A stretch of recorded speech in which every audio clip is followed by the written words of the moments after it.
sobre os tipos de transtornos de ansiedade.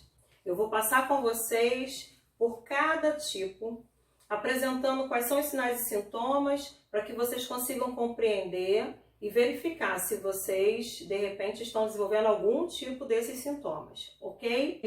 Lembra que eu falei lá no primeiro dia que o primeiro passo que a gente precisa é reconhecer?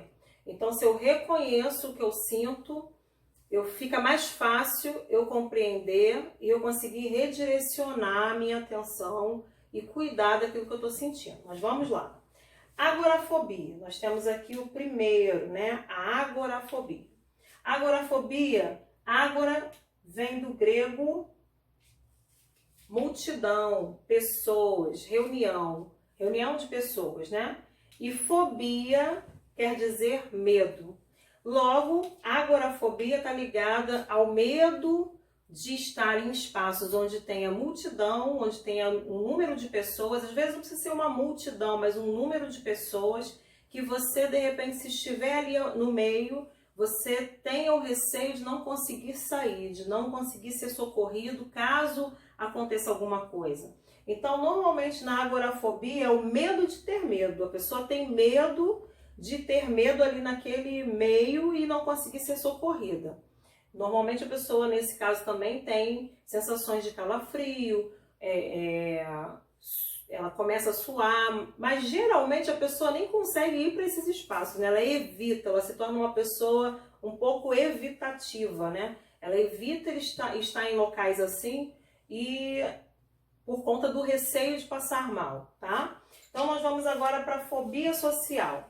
A fobia social está ligada à questão do medo de você ser exposto a alguma situação, de você ser avaliado, né? De você ser julgado. A pessoa já vai preocupada ela de repente ser julgada por estar num local de destaque.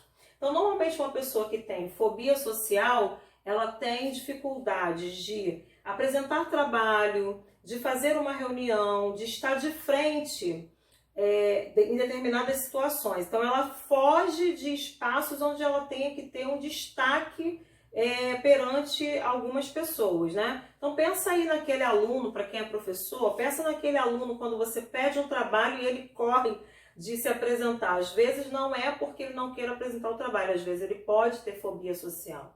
Pensa naquele funcionário, né, para quem é chefe, para quem é líder, aquele funcionário que você pede para ele direcionar, né, dirigir uma reunião e ele começa a passar mal, tem diarreia, dor no estômago, começa a vomitar. Às vezes não é porque ele está fazendo corpo mole, pode ser porque ele, naquele momento, esteja apresentando algum quadro de fobia social.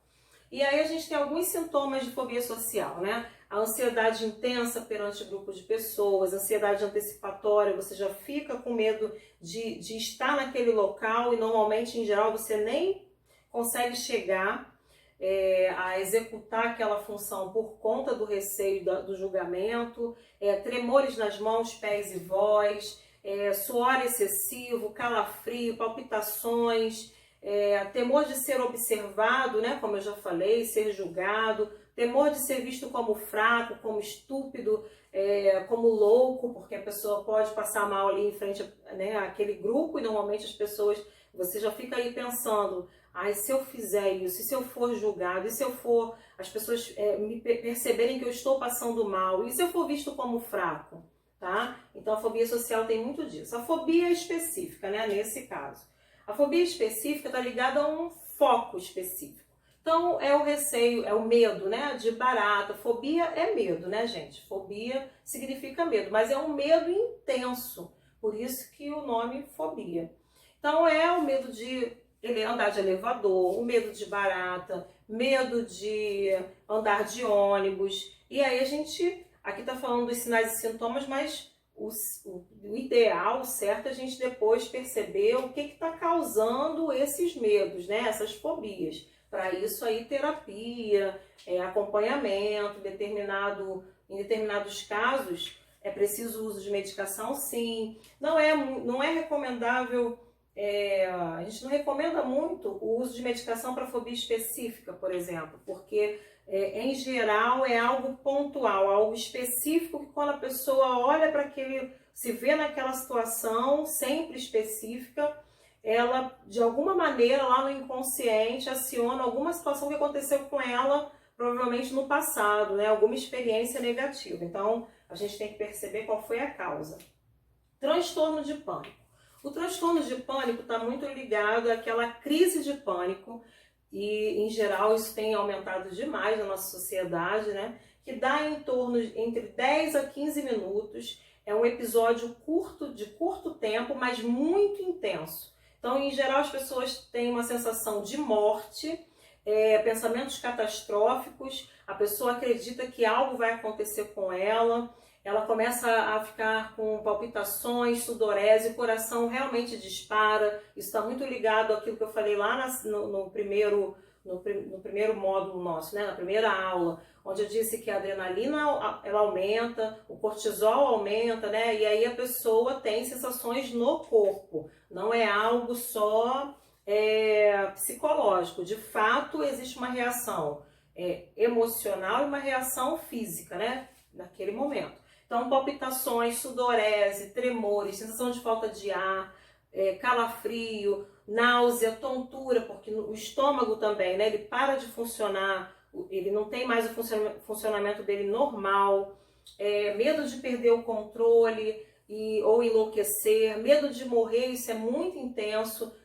No normal, a gente percebe que as pessoas acreditam que estão infartando por conta dessas sensações, esses não só sensações, mas de fato a reação que o corpo faz perante a crise de pânico, que se não cuidar, teve a primeira crise de pânico, se não cuidar, pode gerar o transtorno de pânico e continuar tendo essas crises. Então é importante que você, se a pessoa está sentindo isso, ela procure logo ajuda para evitar novos episódios. A pessoa no normal também já tem esse medo, né, de um novo episódio acontecer. Então o transtorno de pânico é algo muito intenso. Aí a gente vem para o transtorno obsessivo compulsivo. O transtorno obsessivo compulsivo, a obsessão está ligada ao pensamento, né? É a obsessão focada em algo. E a compulsão está ligada à quantidade de vezes que você faz aquilo ali. Então, obsessão, pensamento, compulsão é a quantidade de vezes. Aí eu vou dar um exemplo que a gente vê, né, com frequência, por exemplo, a obsessão de lavar as mãos. Hoje a gente está vivendo a situação da pandemia, é algo que é a orientação do Ministério da Saúde, mas muitas pessoas antes da pandemia tinham aquela obsessão de lavar a mão toda hora, né? Então, a mesma coisa que eu oriento. Se está aparecendo isso, é porque você precisa entender qual é a causa, o que está causando essa reação de ficar lá lavando as mãos todas as vezes, né? Todas as horas, todos os momentos, algo tão compulsivo. Então, a pessoa pensa, o pensamento é lavar as mãos. Compulsão, lavar várias vezes as mãos. O que gera uma exaustão, né? Eu tive um paciente que ele ia lá e fechava, conferia se a porta estava fechada.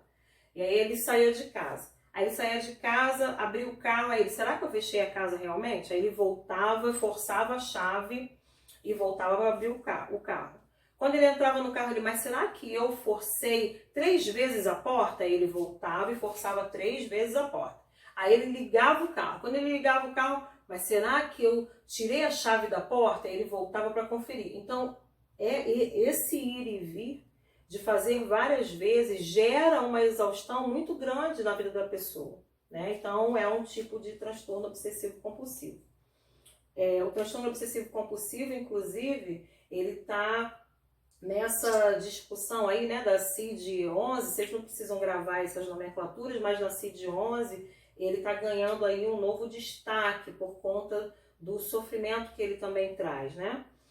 E aí a gente vem no item 6, reação aguda ao estresse. A reação aguda ao estresse está ligada a alguma situação traumática. Então, por exemplo, a pessoa foi assaltada, a pessoa sofreu algum abuso, a pessoa sofreu uma ameaça de assalto. ela pode ter uma reação, a gente aqui não considera ainda como transtorno, mas pode ser, ela pode ter uma reação aguda àquele evento estressor.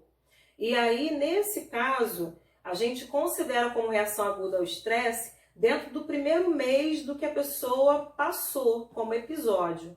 Após um mês do que ela viveu, se ela continuar tendo sintomas que permanecem, né? A ansiedade, o medo, a dificuldade de ficar falando sobre o assunto, de resolver aquilo, de repente não conseguir participar em determinados lugares, né? Não passar naquele local onde aconteceu o fato, não conseguir voltar a ter a vida social como ela tinha anteriormente, aí a gente vai considerar como TEPT, que é o transtorno de estresse pós-traumático, tá? E aí aqui a pessoa ela vai intensificar os sintomas, né? Que seria essa questão de estar ligado o tempo todo no que aconteceu, no fato que aconteceu e de repente apresentar choro constante, enfim, é o TEPT. A gente tem uma oitava, que já ia ficando para trás, né? Que é o TAG. TAG é o transtorno de ansiedade generalizada. Nesse caso aqui da TAG, né? Do TAG, a pessoa tem uma preocupação excessiva, né? Ela tem uma ansiedade que não justifica, nem sempre tem um evento estressor, alguma situação que possa gerar esse sentimento de uma ansiedade muito grande, mas ela ainda assim apresenta esses sintomas de uma maneira muito intensificada. E aí, nesse caso, os sintomas que vocês podem perceber, por exemplo, é a ansiedade antecipatória de atividades diversas, né? Anterior até acontecer alguma situação, em momentos diversos, às vezes indo para a escola, às vezes indo para o trabalho, você já tem uma ansiedade antecipatória com o que pode acontecer.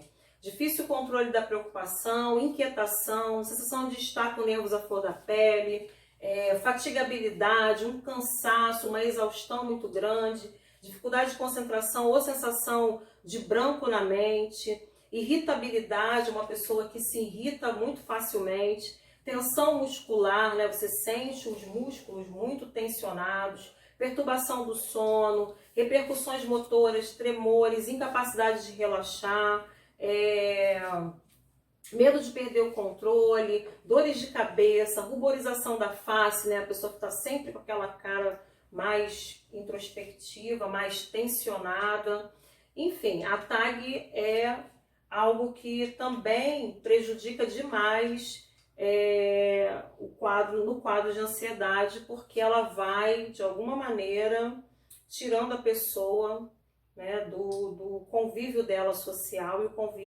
Então é isso. A gente passou pelos tipos de transtornos e o meu pedido hoje é que vocês parem para avaliar se vocês estão desenvolvendo sinais e sintomas ligados a algum transtorno. E aproveitem o espaço que a gente vai colocar hoje no final do dia para tirar as dúvidas, para relatar, né, o que de repente cada um está passando, porque esse é o momento de troca, esse é o momento que a gente precisa se ajudar. E eu conto com a participação de vocês e me coloco para ajudar vocês no que for possível. Ok?